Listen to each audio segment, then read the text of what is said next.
Welcome to Nerds Amalgamated, a podcast that covers the latest events in science, pop culture, and gaming. I'm the professor, aspiring game developer, sci-fi aficionado, and completely and undeniably a geek trying to take over the world. I'll be breaking down the news from tech to gaming. I am the DJ, a humble nerd, a big weeb, and a watcher from the halls of the multiverse. Just kidding. Anyways, I'll be breaking down all things comics to movies to anime. Join us and stay hydrated as we quench you with witty banter, unintentionally hilarious hot takes, and trivia more fun than a night at the pub, courtesy of Nerds Amalgamated. Welcome to another episode, Nerds Amalgamated. How's it going there, fellas? Everyone's enjoying the World Cup fever? What a time to be alive. I'm happy Australia made it through, despite the fact that I was disappointed when they burst against America. Yeah. I learned a very painful lesson from that match, and that was never make wages that your ass can't check. Yeah. Now it's another 4 years that they can lord it over. Oh yeah. Although for me it was basically I made a bet with a friend of mine in America and he won. Now I have to put everything America themed on my social media. That explains it. Yeah. That's my lesson for this World Cup. How about you, fellas? What else has been new besides the World Cup fever, guys? Yo, sorry, I was waiting for the professor to say something, but not a lot for nothing me. much happening with me right now. Honestly, I've just been having trouble going to bed on time with the time differences. Oh yeah, is it daylight saving started, or is it? No, we are in daylight saving, so Brisbane and Sydney have the same time. Right.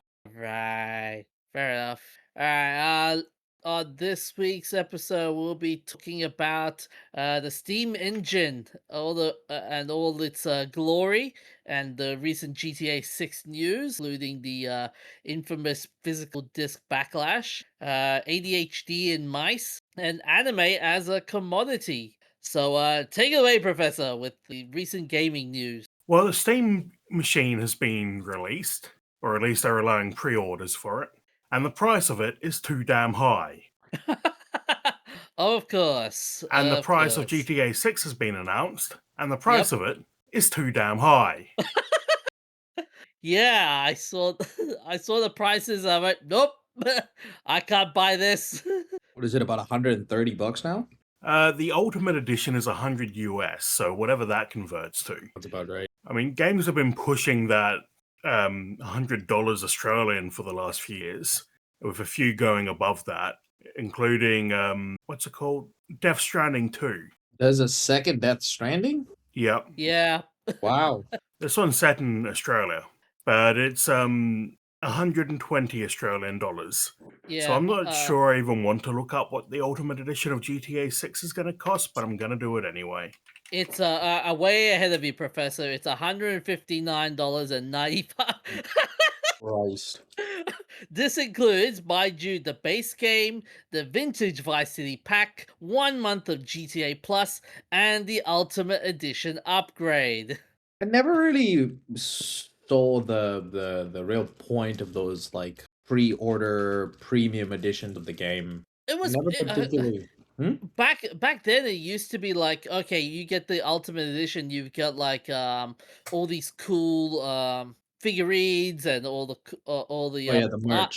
The merch stuff. Yeah, you get the merch stuff. But now it's all just additional DLCs. Like I'm looking at the Ultimate Edition for GTA 6, and you get is a vehicle, a few weapons, one looks, more vehicles, mod kit, mod shop, hair salon, watercraft, clothing store, vehicle garage, tattoo shop, mod shop, looks, gang compound, and special commission. And the pre-order bonuses you get is a vehicle, looks, and weapon patterns inspired by Tommy Versi. So yeah. In some way, it is kind of pay to play, right? It's some way, yeah. It 'Cause it's feels not like Yeah, pay to. just it's not just that's like oh, what were you gonna say, Profess? I'm gonna say that's a lot of cosmetics and stuff that you get in the Ultimate Edition, but they should really be in the Standard Edition. Yep. Yeah. It's crazy to think 130 isn't enough. Well, as I was saying, me and a few people have been saying, when it all comes down to game prices now. Now that GTA has announced their prices, you're gonna see the next few years game prices going up and up and up. It's the era of the 4A game. Yeah, and I feel sorry for the Steam users as well because they're gonna have to pay a lot more as well. Well, GTA 6 isn't coming to Steam anytime soon, Yep. but the Steam Deck, yeah, you're gonna have to pay a lot more than you should because of the RAM crisis, which I just saw yesterday is being extended up to 5 years because Micron has signed a bunch of agreements to provide high-priced RAM for 5 years. No. Yep, No. they've locked in these prices for 5 years, Jeez. so Yeah, it's but all a bit disappointing here. uh-huh. So what other details did the Steam engines Steam machines announcements have they placed besides the pricing? Not much that we didn't already know, but it is interesting that I've got an article here from gamesindustry.biz interviewing a bunch of analysts, and they reckon that the Steam machine will sell out at launch, which I agree with, because it's Valve hardware, and Valve hardware has historically been difficult to get your hands on. By the way, you were saying about Steam machine being sold out. 2 days ago, it's already been sold out in Japan. Uh, despite the high price. Yeah, it's even higher in Japan. Oh. And the distributor in Japan didn't follow the system Valve are doing, where they're doing basically a raffle to see who gets a chance to buy a Steam machine. So the analysts also reckon that the next gen consoles are unlikely to be as expensive as the Steam machine, but will probably happen eventually. And if the prices keep going up, it will definitely. So it is the $1,049 the starting price actually for the base spec, or is that gonna balloon up once you add the storage peripheral? I think it's pretty usable as it is. Looking at the specs they've announced, it's pretty usable as a gaming machine for mostly mid-level games. Like if you expect to really push it, you probably want to upgrade to the higher end model with more RAM. But it's also surprisingly performant. Yes, it's more expensive than the equivalent performance in a console, but they're also dealing with not having the economies of scale. And it's also an open platform in that you can install any operating system on it. So you Oh. don't have to use Steam OS and Steam. You could be some sort of weirdo and install the Epic Game Store on there if you wanted. Oh man, you mentioned Epic. So have you seen Tim Sweeney slandering about this slander lately? Yeah, Ever I'm not sure since. it counts as slander, but he is whinging a lot. Oh yeah, and I'm like, Tim, stop, stop. This isn't Oh. making Valve Epic look better, it's just making you look worse. Uh, what's also interesting about this, ever since the announcement, is how people are deciding to go do the whole, yeah, I'm gonna build myself a PC, which would be better than the Steam machine. Like Linus made a PC just hours after the announcement. I'm like, what the hell, Linus? Yeah, he was always going to do that because that's sort of what Linus Tech Tips does. They compare the cost of components and see what performance you can get for it. Like they've always had console killer PC builds. So, but genuinely though, what actually inside it that justifies the price versus building a PC yourself? What? I think the things that really give it an advantage over building a PC yourself Hmm. are that it's tightly integrated by Valve. So it's going to run SteamOS better than an equivalent priced PC because you're not going to because Valve will be optimizing for it. And you're going to find it difficult to build a PC with this level of performance in a case this size without going to great lengths to optimize your airflow and possibly even going to. Makes you wonder though, is Valve quietly hoping nobody can actually buy this thing, given the given what we're seeing so far with all the supply issues? No, I don't think so. Hmm. I think the people at Valve who were working on the Steam machine wanted to get into the hands of gamers. I think it would look good for marketing if it was sold out for months, I think, Yeah. because it would make it look like people wanted a lot really do. But I don't think Valve are going to manipulate the market like that, considering they're going to the effort of having a raffle to decide if you can buy it to try to cut down on scalpers. Yeah, that makes sense. So is the Steam machine actually a sensible buy for someone who already has a gaming PC, or is it just a problem solving a problem nobody asked? I don't think it's sensible unless you have a PC that is. Yeah. And by more than a few, I mean quite a few, because it's roughly equivalent with the PS5 in terms of power, I think. And part of the deal there is that that's a what are we looking at? 6-year-old console now, but it has the advantage of being able to play your entire 90% of your Steam library, excluding the block Linux for reason. Got my eye on you, EA. Oh boy. Well, they I find used it. to support Linux and then Hmm. backflipped like a couple of years ago now. Oh, there. What's also interesting is the analysts are all saying that this machine is a niche device. Do you reckon that's a good call, a good way to classify that as a niche device, or? I mean, is it really niche if it's sold out? I mean, according to one analyst, they said here the pricing reinforces that view and underlines that this would be a niche device. Okay. But then, yeah, I feel like that label feels unfair. Yeah. I think it's definitely got wider appeal than I think I would call a niche device. And I think that's because it's really such a good gaming device that runs your entire Steam library and any other software you want. So you can buy one and use it for work as well. Although historically, has any quote unquote niche devices flipped into mainstream category definer, or and what would that path look like here?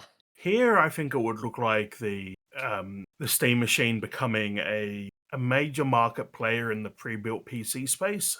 I think, which I am hoping, because if more people are using Linux, which SteamOS is based on, we'll be more likely to get proper anti-cheat support. Oh yeah, yeah, That's yeah. the thing that's stopping most games that don't work on Linux from work. So I think, yeah, if it started to sell numbers similar to a console or pre-built PC, you could stop calling it niche then if you insist on it being a niche device. But yeah, it has so many advantages over consoles or a regular pre-built PC. Yeah, see that. Yeah, I'm still wondering. I'm still wondering. The price of the PC here and the price of the consoles, price of this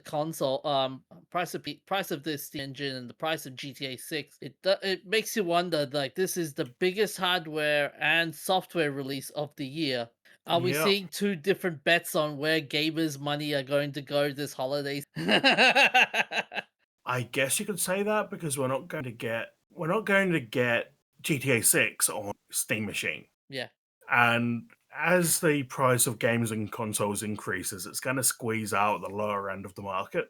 So, yeah, I guess you could say that it's going to be a bit of a fight for the middle of the market where their money goes. Okay, if where would you what would you guys buy if money was no barrier to you? Steam Machine or GTA 6? I'd go for the Steam. If Really? money was Okay. no object, you could buy both. Yeah, true, true. But okay, But but if one or the other, one or the other. I think in that case, I would go for the Steam Machine. Okay, Steam Machine it is then.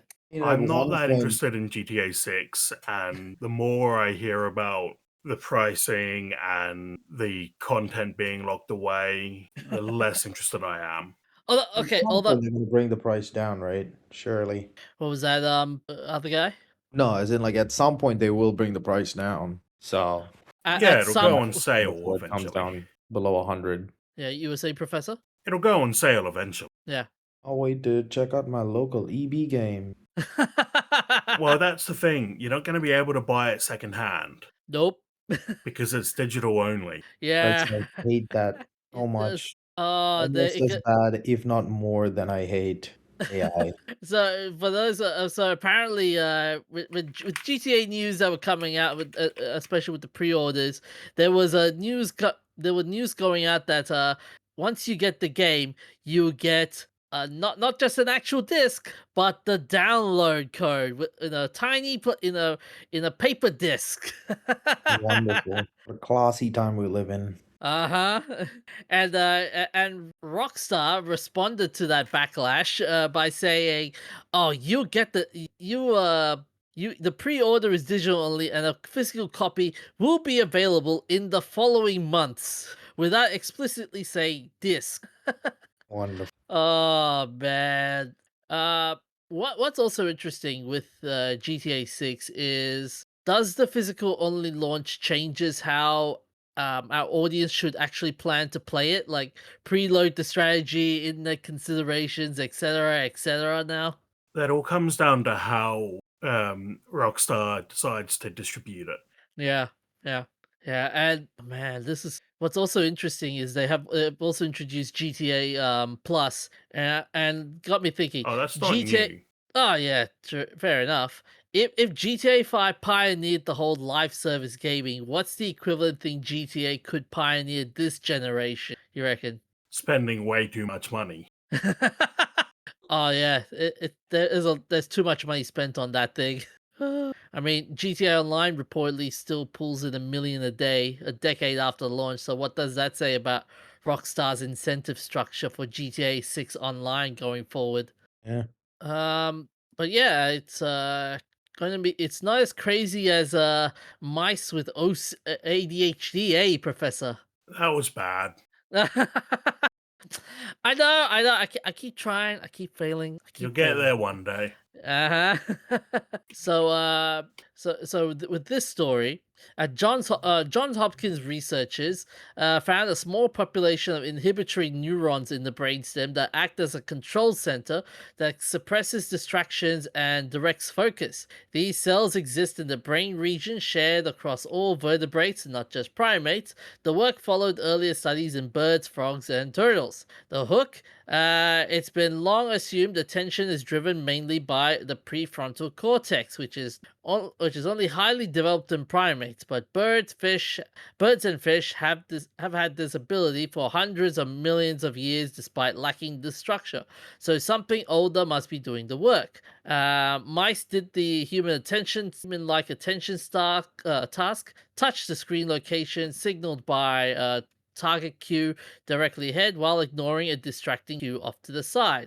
While the team is temporarily silenced, silence these neurons, mice become unusually distractible, similar to what's seen in ADHD, then snap back to normal focus the moment the neurons are switched back on.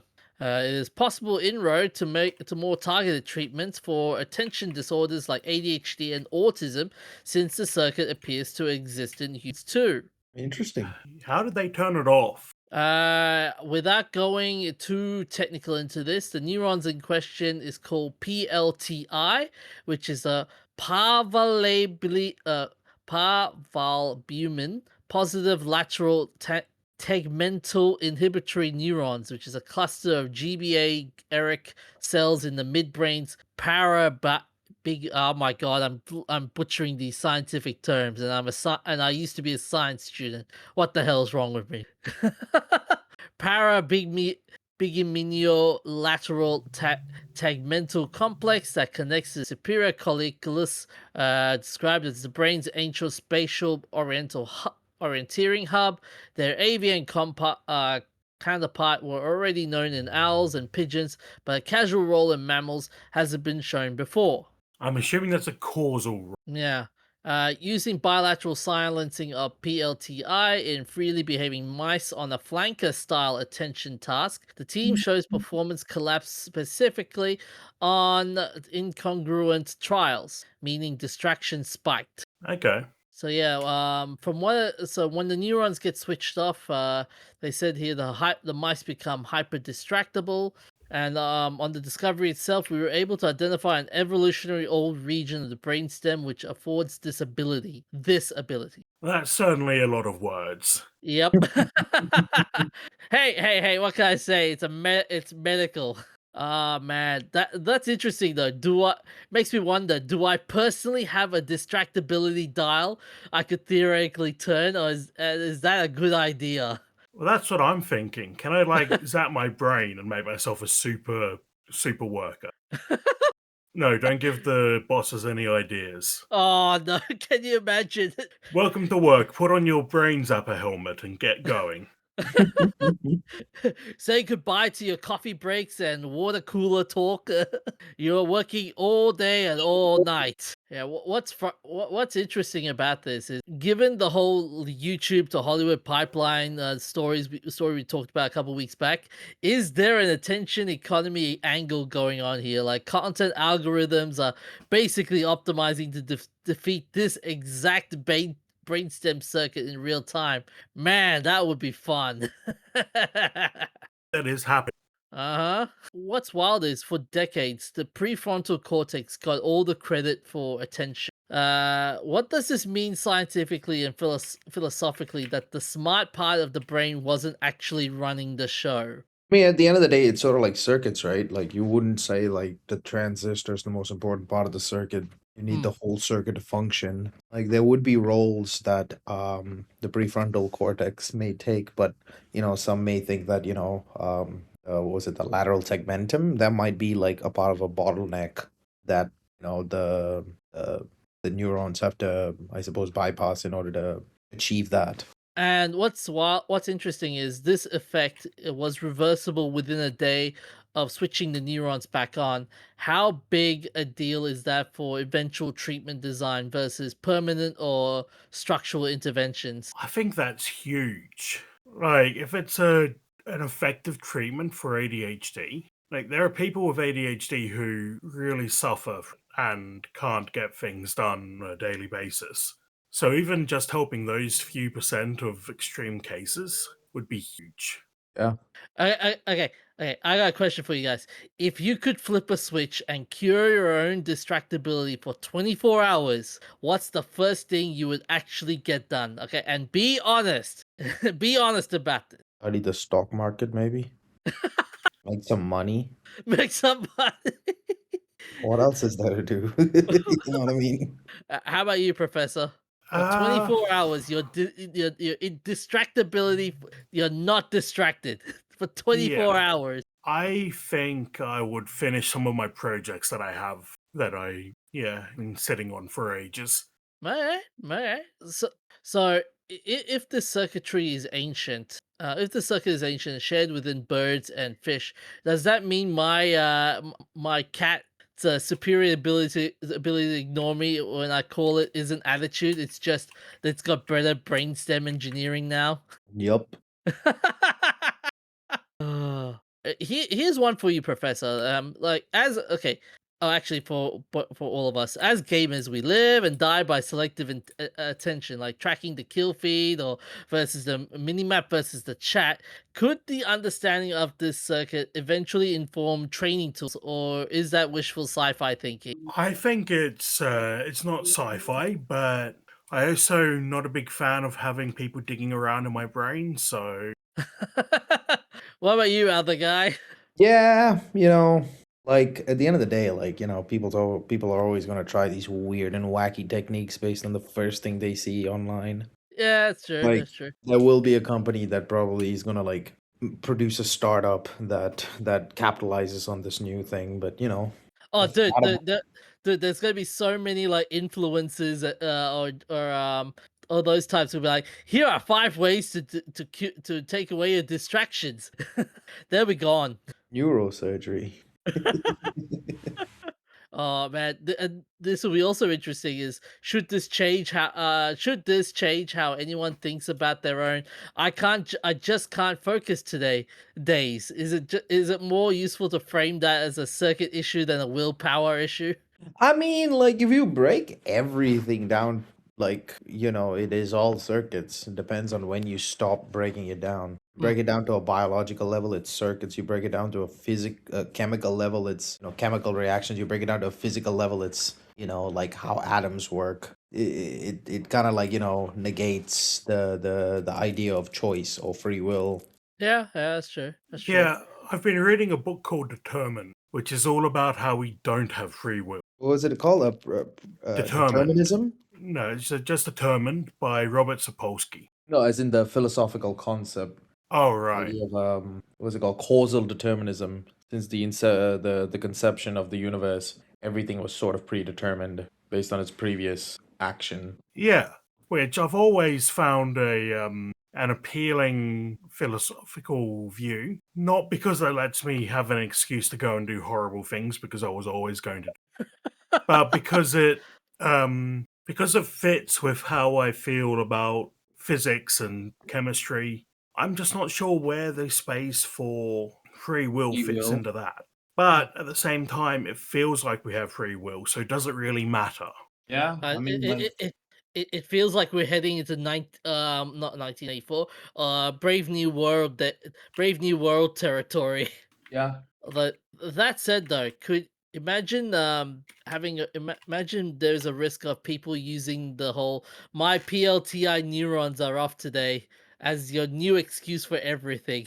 To be fair, they kind of do that with like mental health days, right? And we've kind of accepted that, and I'm very freaking glad that we we have. Yeah, yeah, yeah. It I is a very guess. interesting question as to where like you would draw the line between, like, I'm just a little bit quirky, I'm just a little bit out of it today, to I have a full on disability. Like there was a huge stigma against mental disabilities back in the good old days, but like now it's almost like an identifier. People have some level of openness towards, like, oh yeah, it's all just a spectrum. You're just on one end of the spectrum. Yeah.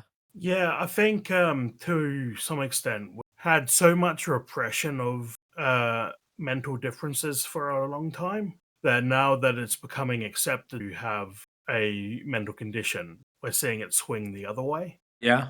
And I think that with this finding, it could shift the consensus more slowly as well. And yeah, we might see more specialized treatments about this sort of issue.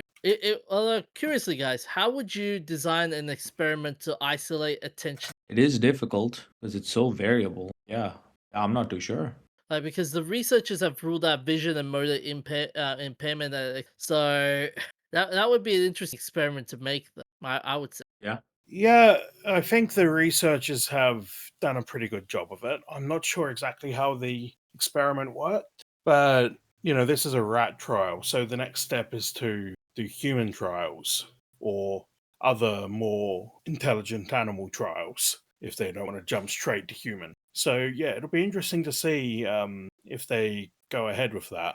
Yeah, yeah, yeah.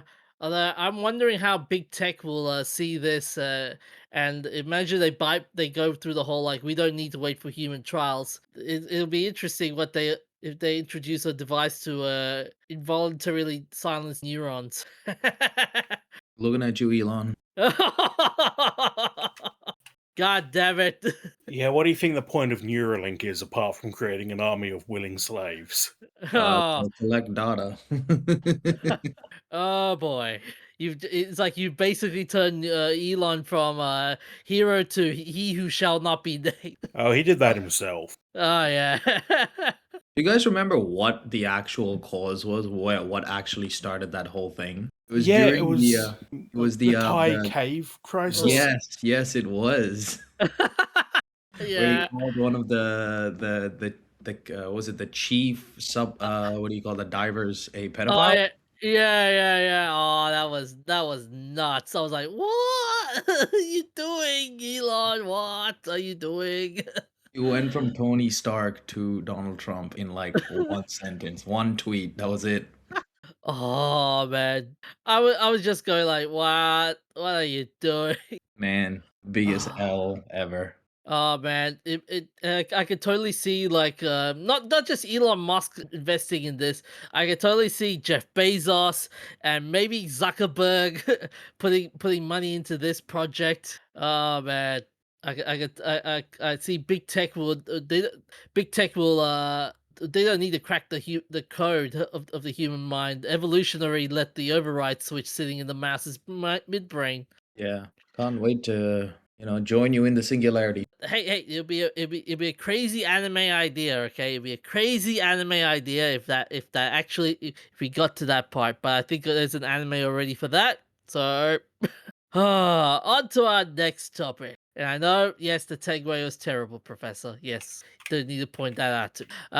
So Japanese animation critic Ryota Fujitsu wrote a piece on anime arguing that anime's evolutionary endpoint might be its complete transformation into pure commodity, and that this could ultimately mean the end of anime as a Ooh. meaningful art form. The core argument is over the past 20 years, anime has gone from niche art form to global phenomenon, but that popularity has driven commoditization, works increasingly resemble each other due to market pressure and oversaturation. Fujitsu's framing is that any given anime could function as either art or product, but the pull toward product has only intensified and shows no sign of reversing.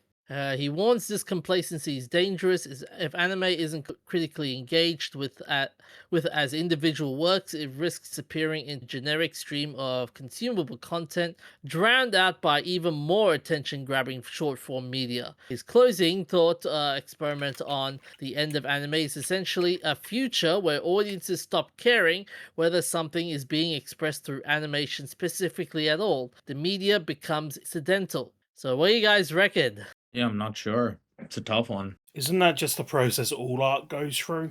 That's what I'm guessing too. I mean, we're seeing the whole like Hollywood does that as well with all its franchises with the whole commoditization and versus algorithm metrics. It feels like it's not just an anime problem, but it's a cross media phenomenon. Yeah, it's just what happens to art. Someone creates something new and unique, and everyone else wants a bit of that pie, so they start copying. And then the big corpos get their hands on it, Yep. and they start to beat a dead horse.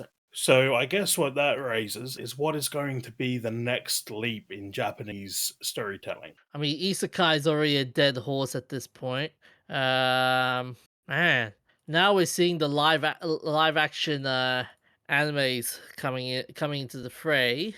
Yeah, One Punch, Death Note. Oh, you mean I think One there was a Piece? Full Metal Alchemist anime that came out recently, wasn't there? I know of. I know Netflix released the One Piece remake. Nothing on the Full Metal Alchemist side of things. I don't see anything on that one. I mean, they said that I'm looking at Google. I'm looking at Google here. They said here the anime industry is shifting away from traditional fantasy isekai to reverse isekai, South Korean webcomic adaptation, and retro-futuristic cyberpunk. Additionally, studios are leaning heavily into prestige remakes of classic 90s and 2000s properties and multi-season projects to satisfy eager global streaming audiences. So there's our answer on what's the next trend. Yep. Do you guys reckon we're at a very uniquely dangerous moment, or is this the is X dead a cycle every art form? I think we already covered that. But it feels like a uniquely dangerous moment, doesn't it, in general? Why would it be dangerous?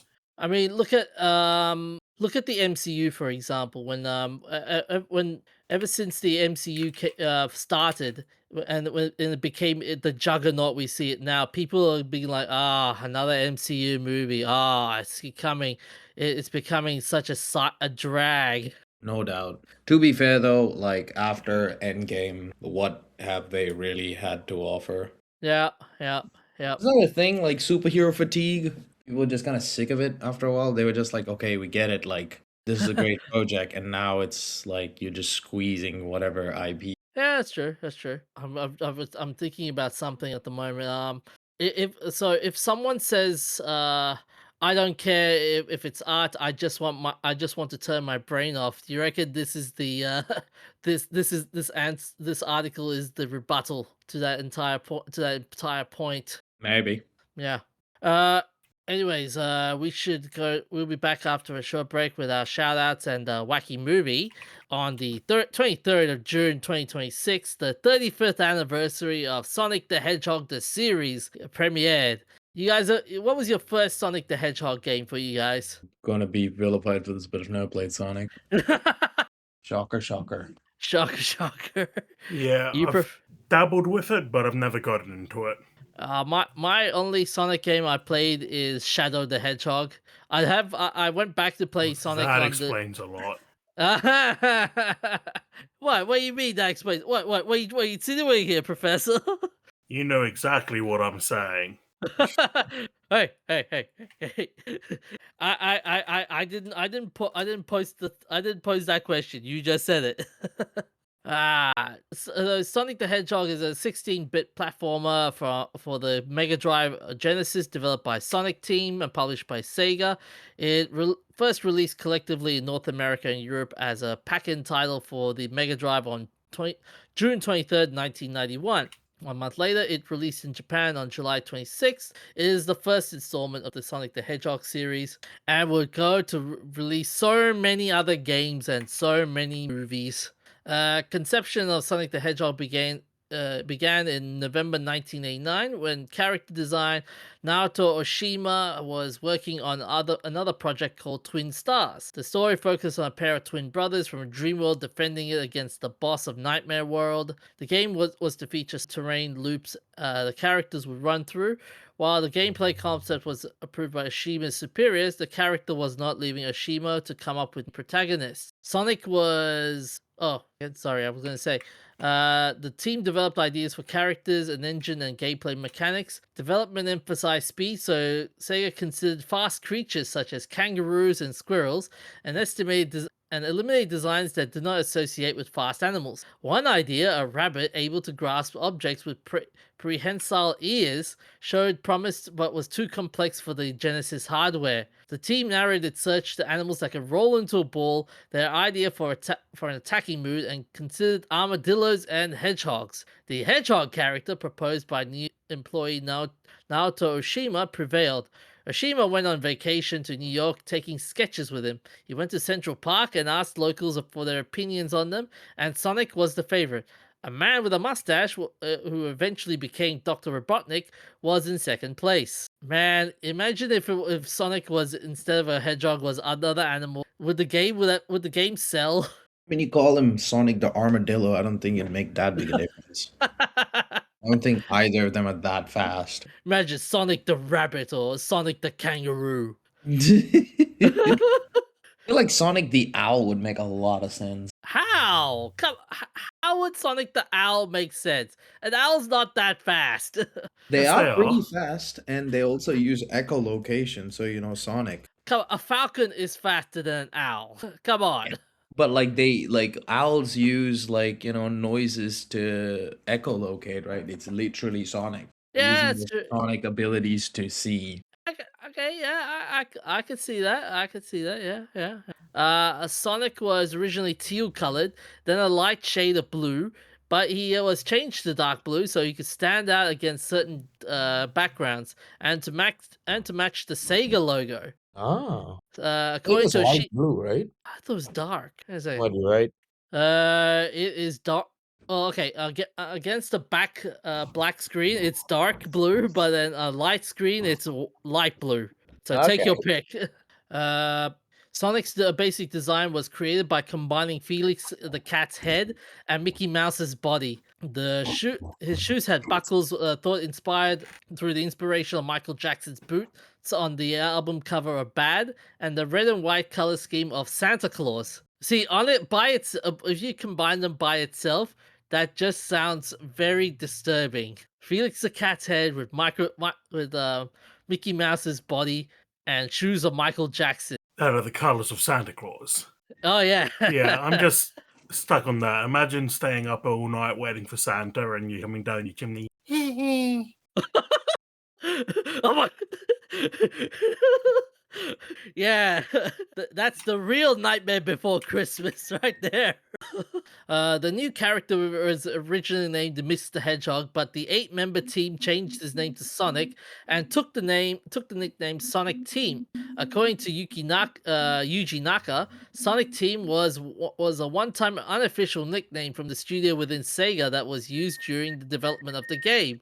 It was never mentioned again on the division's release until directed and Naka produced Nights into Dreams. Oshima said that Sonic was chosen because it represented speed. No, ha ha ha. Ideas proposed to flesh out the character included placing him in a rock band, giving him vampire fangs, and giving him a human girlfriend named Madonna. Well, that happened in the really crap one, the one that's famously bad. Wait, what are we talking about? Sonic. So the story is, they wanted to flesh out the character, so they placed him in a rock band, gave him vampire fangs, and gave him a human girlfriend named Madonna. That just sounds like Knuckles, dude. Yeah, Sonic 2006. Sonic 2000. Yeah, So he has a human girlfriend in Sonic 2006. I don't know if she was intended to be his girlfriend, but she kisses him.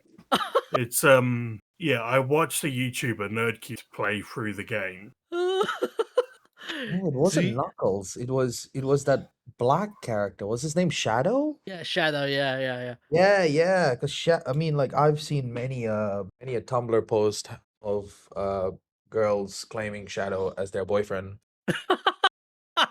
Yeah, the Sonic fandom. Yeah, that's a world of their own. I don't want to. I don't want to get into that right It's now. the equivalent of Sasuke with Chiha in the Sonic world. Yeah, pretty much. Ishihara wanted the game to appeal to both Japanese and American players, which is why Green Hill Zone was redesigned many times. Sonic Team wanted the level to portray the character correctly. Its checkered ground was inspired by 3D image rendering computers, an idea Naka obtained from Sega developer Yu Suzuki, who used this technique with Space Harrier. The team read for Famitsu to stay informed of what their rivals are doing so they could avoid their mistakes. Yeah, that's a wild game. And by the way, this the team worked 19 hours a day on the project for several months. Ouch. That's like crunch culture, crunch culture territory right there. That's Japan. Uh-huh. According to Naka, the game had the fastest ever character speed in the video game and the rotation effect in the bonus stage that had been considered impossible on the... Yeah! So, Professor, what's our messed up moment in nerddom this time? One that might scare you a little. Oh dear. Have you ever heard of the Carrington event? No. Nope.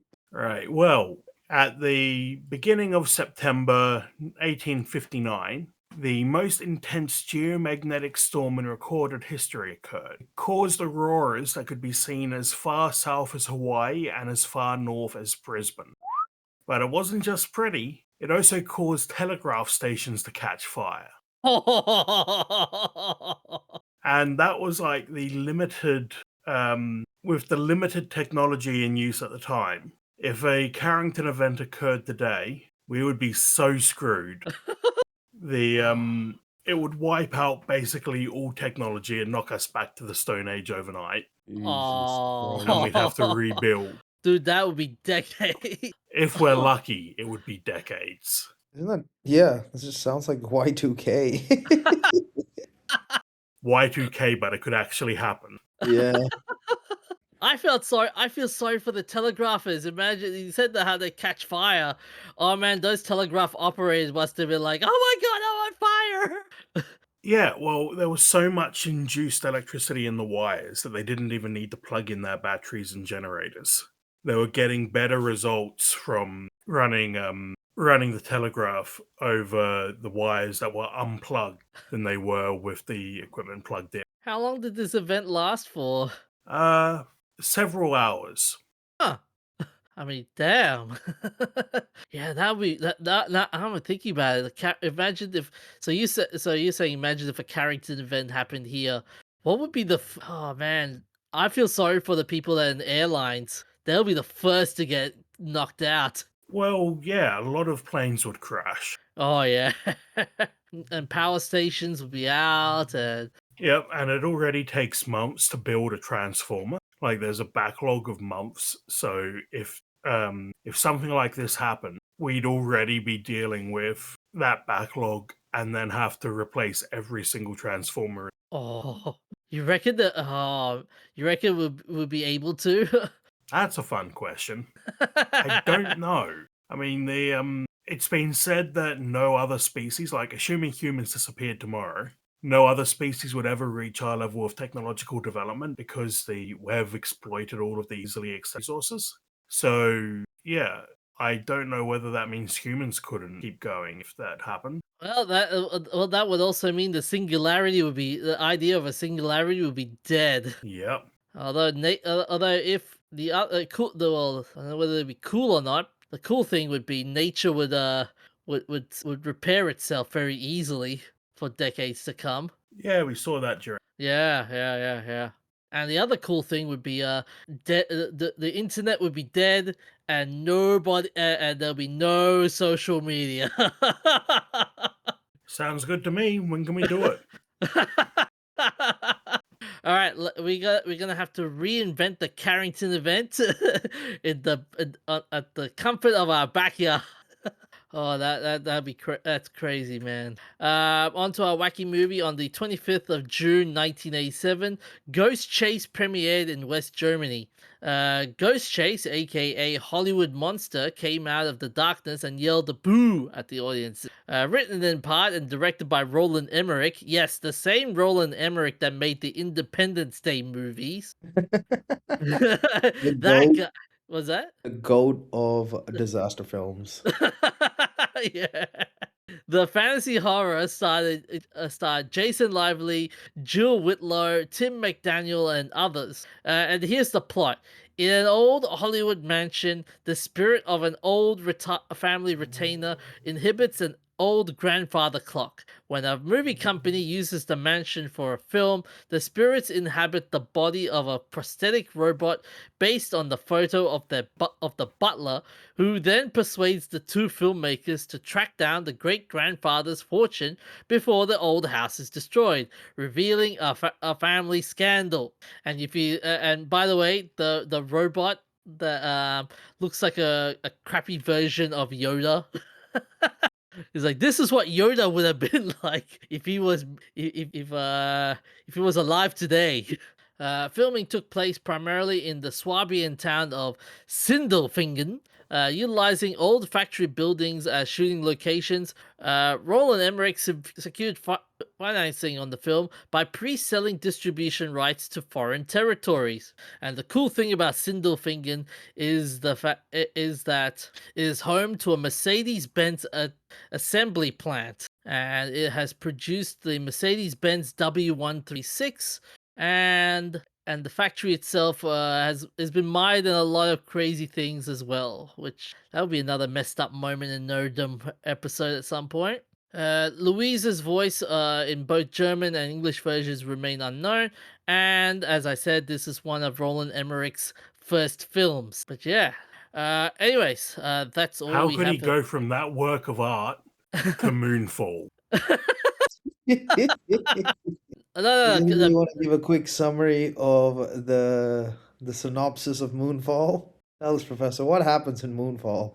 The moon is falling towards the Earth. Wow. So they take a space shuttle out of the museum and launch into space through a tsunami that is caused by the moon. Like the wave is curling over the top of the space shuttle as it takes off, and it blasts through the tsunami. They get to the moon and find out that it's being attacked by some sort of alien AI thing, and that the moon itself is actually a defense system for the Earth created by ancient humans. It's basically the Brilliant. closest thing to a Halo movie that's ever been made. Absolutely brilliant. Pioneer, if you will. I'm The looking at. science in it is so bad.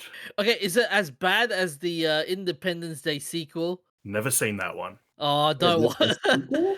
Yeah, there is a sequel. And the funny thing is, they wanted Will Smith to act in it, but Will Smith said no to it. So the way they covered Will Smith's death is basically he died in a training accident. Lovely. I'm like, that's so convenient. Oh. And yeah, the logic in that movie was is so bad. They wanted to create an MCU franchise out of that movie, but yeah, that didn't work out. But anyway, that's all we have for this week. You can find us on Facebook, all our social medias, basically Spotify and all the other audio platforms. You can also watch us on Twitch, where we play games and banter and scream and shout. So stay happy, stay nerdy. See you guys. Look after Yes. yourselves, stay hydrated, and we'll see you next week.